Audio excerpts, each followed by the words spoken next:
ನಮಸ್ಕಾರ ಎಲ್ಲರಿಗೂ. ನಾವಿವತ್ತು ಹೋಗ್ತಾ ಇರೋದು ಚೆನ್ನೈ. ಏನಪ್ಪ ಕವರ್ ಪೇಜಲ್ಲಿ ಕಾಂಚಿ ಅಂತ ಇದೆ, ಇವಳು ನೋಡಿದ್ರೆ ಚೆನ್ನೈಗೆ ಹೋಗ್ತಿದ್ದಾಳೆ ಅಂದ್ಕೊತಿದ್ದೀರಾ? ನಾವು ಕಂಚಿಗೆ ಹೋಗ್ತಾ ಇರೋದು. ಚೆನ್ನೈಯಲ್ಲಿ ಕೂಡ ಪಾದಪೂಜೆ ಇದ್ದಿದ್ದರಿಂದ ಸೊ ನಾವು ಚೆನ್ನೈಗೆ ಹೋಗಿಬಿಟ್ಟು ಅಲ್ಲಿಂದ ಕಂಚಿಗೆ ಹೋಗೋಣ ಅಂತಂದೇಳಿ ಒಂದೇ ಭಾರತ್ ಎಕ್ಸ್ಪ್ರೆಸ್ಸಲ್ಲಿ ಹೊಸ ಎಕ್ಸ್ಪೀರಿಯೆನ್ಸ್ ಜೊತೆಗೆ ಹೊರಟಿದ್ದಾಯಿತು. ಸೊ ನಾವು ಹೋಗಿದ್ದು 2 ಗಂಟೆಗೆ ಬಿಟ್ಟಿದ್ದು. ಆದ್ದರಿಂದ ನಮಗೆ ಊಟ ಎಲ್ಲ ಮನೆಯಲ್ಲೇ ಮಾಡ್ಕೊಂಬಂದಿದ್ದಾದ್ರಿಂದ ನಾವಲ್ಲಿ ಕಾಫಿ ತೊಗೊಂಡ್ವಿ. ಸೊ ಕಾಫಿ ತೊಗೊಂಡ್ಮೇಲೆ ಗೊತ್ತಾಯಿತು, ಈ ಕಾಫಿಗೆಲ್ಲ ನಾವೇ ಮಾಡ್ಕೋಬೇಕು ಅಂದರೆ ಎಲ್ಲದರದ್ದು ಪೌಡ್ರ್ ಕೊಟ್ಟಿದ್ದರು. ಸೊ ಆ ಪೌಡ್ರನ್ನೆಲ್ಲ ಮಿಕ್ಸ್ ಮಾಡಿದ್ದಾಯಿತು. ಅವ್ರು ಬಂದು ಬಿಸಿನೀರು ಹಾಕಿದ್ರು. ಸೊ ಅದು ಕಾಫಿ ಆಯಿತು ಅಂತ ಅಂದ್ಕೊಂಡ್ವಿ.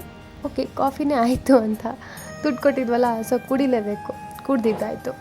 ಕುಡಿದ್ವಿ. ಓಕೆ, ಆಚೆ ಈಚೆ ಇತ್ತು. ಸೊ ಅಲ್ಲಿಂದ ಚೆನ್ನೈಗೆ ಅರೌಂಡ್ 7:30 ಹಾಗೆ ಚೆನ್ನೈ ತಲುಪಿದ್ದಾಯಿತು.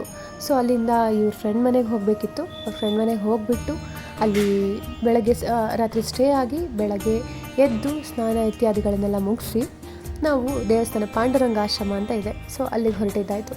ಅಲ್ಲಿಗೆ ಹೋಗಿ ಅಲ್ಲಿ ಸ್ವಾಮಿಗಳವ್ರ ಪಾದಪೂಜೆ ಎಲ್ಲ ಮುಗಿಸಿ ನೆಕ್ಸ್ಟ್ ಊಟ ಎಲ್ಲ ಕೂಡ ಅಲ್ಲೇ ಇತ್ತು. ಅಲ್ಲೆಲ್ಲ ಮುಗಿಸ್ಬಿಟ್ಟು ನಾವು ನೆಕ್ಸ್ಟ್ ಹೊರಟಿದ್ದೇನೆ ಏಕಾಂಬರೇಶ್ವರ ಟೆಂಪಲ್. ನಮಗೆ ಇದು ದಾರಿಲೇ ಸಿಕ್ಬಿಡುತ್ತೆ. ಏಕಾಂಬರೇಶ್ವರ ಟೆಂಪಲ್ದು ಏನು ವಿಶಿಷ್ಟ ಅಂತಂದರೆ ದೊಡ್ಡ ಪ್ರಾಕಾರ ಎಲ್ಲ ಗುಡಿ ತುಂಬಾ ಚೆನ್ನಾಗಿದೆ. ಸೊ ಇಲ್ಲೊಂದು ನಮಗೆ ಮಾವಿನ ಮರ ಸಿಗುತ್ತೆ, ಅದರಲ್ಲಿ ಒಂದೇ ಒಂದು ಹಣ್ಣು ಬಿಟ್ಟಿತ್ತಂತೆ. ಪಾರ್ವತಿ ದೇವಿ ಅದನ್ನು ಪೂಜಿಸ್ತಾ ಇದ್ರು. 3500 ವರ್ಷ ಹಳೆಯ ಒಂದು ಮರ ಇದು, ಇವಾಗಲೂ ನೋಡೋಕ್ಕೆ ಸಿಗುತ್ತೆ ನಿಮಗೆ. ನೆಕ್ಸ್ಟು ಏನು ಅಂತಂದರೆ ಉಳಾಗಂತ ಅಂತಂದು ಹೇಳಿ ಟೆಂಪಲ್ಲು. ಇಲ್ಲಿ ತ್ರಿವಿಕ್ರಮ ದೇವರು ಇರೋದು. ಇದು ತುಂಬ ಚೆನ್ನಾಗಿದೆ. ಇದು ಒರಿಜಿನಲ್ ಪಿಕ್ ಇದು. ನಾನು ಅಲ್ಲಿ ತೊಗೊಳಕ್ಕೆ ಹೋಗಲಿಲ್ಲ. ಸೊ ಇದು ತುಂಬ ಒಳ್ಳೆಯ ದೇವಸ್ಥಾನ, ನೋಡಿದ್ರೆ ತುಂಬ ಖುಷಿಯಾಗುತ್ತೆ. ನೆಕ್ಸ್ಟು ಕಾಮಾಕ್ಷಿ ಅಮ್ಮ ಟೆಂಪಲ್ಲು. ಕಂಚಿ ಅಂದಮೇಲೆ ಕಾಮಾಕ್ಷಿ ಅಮ್ಮ ಇರಲೇಬೇಕಲ್ವ.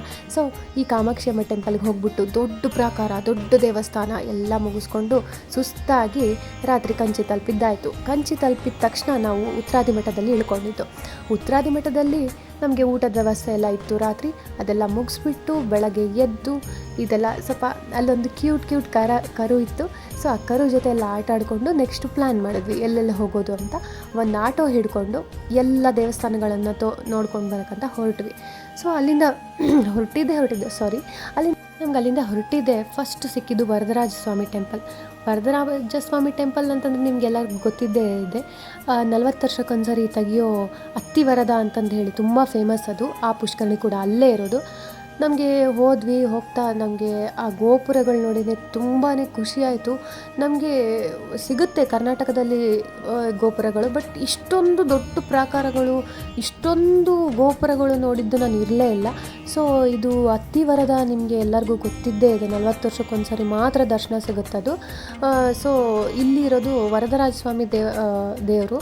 ನಮಗೆ ಹಿಂಗೆ ಹೋಗ್ತಾ ನಮಗೆ ಬೆಳಗ್ಗೆ ಹೋಗಿದ್ದಾದ್ರಿಂದ ನಮಗೆ ಯಾವುದೇ ಕ್ಯೂ ಇರಲಿಲ್ಲ, ಯಾವುದು ರಶ್ಶು ಕೂಡ ಇರಲಿಲ್ಲ. ಆರಾಮಾಗಿ ದೇವಸ್ಥಾನ ನೋಡ್ಕೊಂಬರಕ್ಕೆ ಹೋದ್ವಿ. ತುಂಬ ಹಳೆಯ ದೇವಸ್ಥಾನ.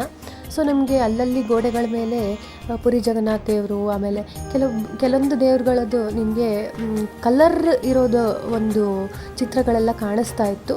ಸೊ ನಮಗೆ ಈ ಥರ ಹೋಗ್ತಾ ನಮಗೆ ನೋಡ್ತಾ ಹೋದಂಗೆಲ್ಲ ನಮಗೆ ಎಷ್ಟು ಸಿಗುತ್ತೆ ಅಂದರೆ ನಮಗೆ ಅಬ್ಸರ್ವ್ ಮಾಡೋಕ್ಕೆ ನಾವು ನೋಡ್ತಾ ಹೋಗಬೇಕಷ್ಟೇ, ಅಷ್ಟು ಕಣ್ಣು ತುಂಬೋ ಥರ. ಸ್ವಾಮಿ ಮಾತ್ರ ತುಂಬಾ ಕಣ್ಣು ತುಂಬೋ ಥರ ಇತ್ತು. ಸೊ ದರ್ಶನ ಮುಗಿಸ್ಕೊಂಡು ಆಮೇಲೆ ಅಲ್ಲಿ ಬಂಗಾರದ ಹಲ್ಲಿ ಮಾತ್ರ ತುಂಬ ಫೇಮಸ್ ಅಲ್ವಾ. ಅದು ಮುಟ್ಟಿದರೆ ನಮಗೆ ಯಾವ ಹಲ್ಲಿ ಬಿದ್ರೂ ದೋಷ ಬರಲ್ಲ ಅಂತ ಹೇಳ್ತಾರೆ. ಸೊ ಅದನ್ನೆಲ್ಲ ನೋಡಿ ಮುಗಿಸಿ ಈಚೆ ಬಂದು ಸ್ವಲ್ಪ ಫೋಟೋ ಶೂಟ್ಗಳೆಲ್ಲ ಮುಗೀತು. ಸೊ ಅದೆಲ್ಲ ಮುಗಿಸ್ಬಿಟ್ಟು ಹೊರಗಡೆ ಬಂದು ನಾವು ಬೆಳಗ್ಗೆ ತಿಂಡಿ ತಿಂದಿರಲಿಲ್ಲ, ಹಾಗೆ ದರ್ಶನ ಮಾಡ್ಕೊಂಡು ಆಮೇಲೆ ತಿಂಡಿ ತಿನ್ನೋಣ ಅಂದ್ಕೊಂಡು ಸೊ ನೋಡಿದ್ವಿ. ವೈಷ್ಣವ ಅಂದರೆ ಶ್ರೀ ವೈಷ್ಣವ ಸಂಪ್ರದಾಯದಲ್ಲಿ ಅಂದರೆ ಆ ಥರ ಬರೋ ಟೆಂಪಲ್ಗಳಲ್ಲೆಲ್ಲ ಈ ಪುಳಿಯೋಗರೆ ತುಂಬ ಫೇಮಸ್ಸು. ನಂಗೆ ಅದು ತುಂಬಾ ಇಷ್ಟ. ಸೊ ಪುಳಿಯೋಗರೆ ನೋಡಿದ್ವಿ, ಅಲ್ಲಿ ಪ್ರಸಾದ ಎಲ್ಲ ಇದು ಮಾಡ್ತಾಯಿದ್ರು. ಸೊ ನಮಗೆ ಒಂದು ಪುಳಿಯೋಗರೆ, ಆಮೇಲೆ ಸಕ್ಕರೆ ಪೊಂಗಲ್ಲು, ಆಮೇಲೆ ಇನ್ನೊಂದೇನೋ ಕೊಟ್ಟಿದ್ದರು, ಒಂಥರ ಅತ್ತಿರಸ ಥರ ಇತ್ತು ಅದು. ಆಮೇಲೆ ಅದೆಲ್ಲ ತೊಗೊಂಡು ಅಲ್ಲೇ ತಿಂದು ಎಲ್ಲ ಅಲ್ಲಿ ತಿಂಡಿ ಮುಗೀತು. ನಮಗೆ ತಿಂದ್ವಿ. ಅದಾದಮೇಲೆ ಸ್ವಲ್ಪ ಹೊಟ್ಟೆ ತುಂಬ್ದಂಗೆ ಆಯಿತು. ಸೊ ನಡ್ದಿರಿ ಹೋಗೋಣ ನೆಕ್ಸ್ಟು ಟೆಂಪಲ್ಗಳಿಗೆ ಅಂತಂದೇಳಿ ನಮ್ಗೆ 2 ದಿನ ಆದ್ದರಿಂದ ನೆಕ್ಸ್ಟ್ ಟೆಂಪಲ್ ಹೋದ್ವಿ, ಯಥೋತ್ತಕಾರಿ ಟೆಂಪಲ್ ಅಂತ. ಅದು ತುಂಬ ಚೆನ್ನಾಗಿತ್ತು. ಸೊ ನೆಕ್ಸ್ಟ್ ಹೋಗಿದ್ದು ತಿರುವೆಲ್ಲಕ್ಕೈ ಅಂತಂದು ಹೇಳಿ ಆ ಟೆಂಪಲ್ಲು. ನೆಕ್ಸ್ಟ್ ನನಗೆ ಸ್ವಲ್ಪ ತಮಿಳ್ ಬರಲ್ಲ, ಆದ್ದರಿಂದ ನನಗೆ ವರ್ಡಿಂಗ್ಸ್ ಸ್ವಲ್ಪ ಬಾಯಿ ತಿರುಗ್ತಾ ಇಲ್ಲ. ಸೊ ದಯವಿಟ್ಟು ಕ್ಷಮಿಸಿ, ಏನೂ ಅನ್ಕೋಬೇಡಿ. ನಾನು ಡಿಸ್ಪ್ಲೇಯಲ್ಲಿ ಅದಕ್ಕೋಸ್ಕರ ನಾನು ಬರೆದು ಹಾಕ್ಬಿಟ್ಟಿದ್ದೀನಿ. ಸೊ ನಿಮಗೆ ಈ ಥರ ಮುಗಿಸ್ಬಿಟ್ಟು ನಾವು ಮತ್ತೆ ತಿರ್ಗಾ ಮಠಕ್ಕೆ ಬಂದಿದ್ದಾಯಿತು. ಬಂದುಬಿಟ್ಟು ಊಟ ಮುಗಿಸಿ ನೆಕ್ಸ್ಟ್ ಬೇರೆ ಎಲ್ಲೆಲ್ಲಿದೆ ಟೆಂಪಲ್ಗಳು ಹೋಗೋಣ ಅಂತಂದು ಹೇಳಿ ನೆಕ್ಸ್ಟು ಹೊರಟಿದ್ದೆ ವೈಕುಂಠ ಪೆರುಮಾಳ್ ಅಂತಂದು ಹೇಳಿ. ಅದು ತುಂಬ ಒಳ್ಳೆಯ ದೇವಸ್ಥಾನ, ದೊಡ್ಡ ಪ್ರಾಕಾರ ಎಲ್ಲ ತುಂಬ ಚೆನ್ನಾಗಿತ್ತು. ಈ ಪ್ರಾಕಾರಗಳು ನೋಡಿದ್ರೇ ನಂಗೆ ಖುಷಿಯಾಗುತ್ತೆ, ಕಾಲು ನೋವು ಕೂಡ ಬರುತ್ತೆ, ಬಟ್ ತುಂಬ ಖುಷಿ ಆಗುತ್ತೆ. ನೆಕ್ಸ್ಟ್ ಹೋಗಿದ್ದು ವಿಲಕ್ಕೊಯ್ಲಿ ಅಂತಂದು ಹೇಳಿ ಟೆಂಪಲ್, ಅದು ತುಂಬಾ ಒಳ್ಳೆ ಟೆಂಪಲ್. ನೆಕ್ಸ್ಟು ಇದು ಕೈಲಾಸನಾಥೇಶ್ವರ ಟೆಂಪಲ್ ಅಂತ, ಇದು 3ನೇ ಶತಮಾನದ ಅಂತ ಹೇಳ್ತಾರೆ. ಇದರಲ್ಲಿ ಇರೋ ಇದು ಮೇನ್ ಮೂರ್ತಿ ಅಲ್ಲ, ಇದು ಹೊರಗಡೆ ಇರೋ ಕೆತ್ತನೆ ಮಾತ್ರ. ಈ ಥರದ್ದು ಎಷ್ಟೊಂದು ಕೆತ್ತನೆ ಪ್ರಾಕಾರದ ಸುತ್ತ ಇದೆ ನೋಡ್ಬೋದು. ನೆಕ್ಸ್ಟ್ ಒಳಗಡೆ ರುದ್ರದೇವರಿರೋದು, ಅಂದರೆ ಈಶ್ವರ ದೇವರಿರೋದು, ತುಂಬ ದೊಡ್ಡ ಈಶ್ವರ. ನೋಡಿದ್ರೇ ಥರ ಭಯನೂ ಆಗುತ್ತೆ, ಖುಷಿನೂ ಆಗುತ್ತೆ. ಇದೆಲ್ಲ ಏನಂತಂದರೆ ಹಳೇ ದೇವಸ್ಥಾನ, ಮರಳು ಕಲ್ಲಿಂದ ಮಾಡಿರೋದು.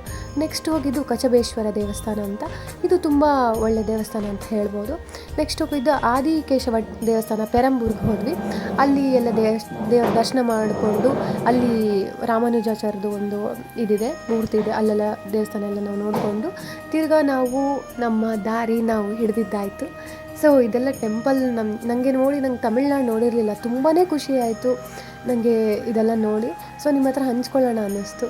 ಧನ್ಯವಾದ ಎಲ್ಲರಿಗೂ ನೋಡಿದ್ದಕ್ಕೆ.